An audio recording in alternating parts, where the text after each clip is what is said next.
नाहक कैद का 1 साल। जब से रजीम चेंज हुआ है, दिल दुख, शर्मिंदगी, उम्मीद और फख्र इतने मुतजाद एहसासात में घिरा रहता है। दुख और शर्मिंदगी और मुजरिम होने का एहसास कि वो शख्स जिसने पाकिस्तानियत को अपनी ज़ात, अपनी ख्वाहिशात बना लिया, जिसने मिशन पाकिस्तान को अपनी जिंदगी बना लिया, पाकिस्तानियों की फलाह जिसका महवर जिंदगी बन गया, वो शख्स देता गया, हम पाकिस्तानी लेते गए। उस शख्स के साथ रियासत के सो कॉल्ड ठेकेदारों ने जो किया, उस जुर्म का एहसास हमा वक्त रहता है, मगर साथ ही ये उम्मीद कि वो हार नहीं मानता। वो आखिरी बॉल तक खेलने वाला खिलाड़ी है। जिंदान में बैठकर भी वो शिकस्त की बात नहीं करता।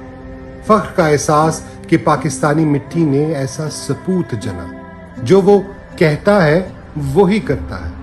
वो आज इखलाक से गिरे हुए और मुज़ाहिका खेज मुकदमात भुगत रहा है। 1 साल से उसने छोटे से सेल में बिता दिया, मगर पाकिस्तान के मुकदमे से दस्तबरदार नहीं होता।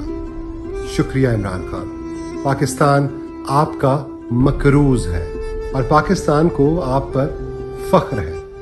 नाहक कैद का 1 साल।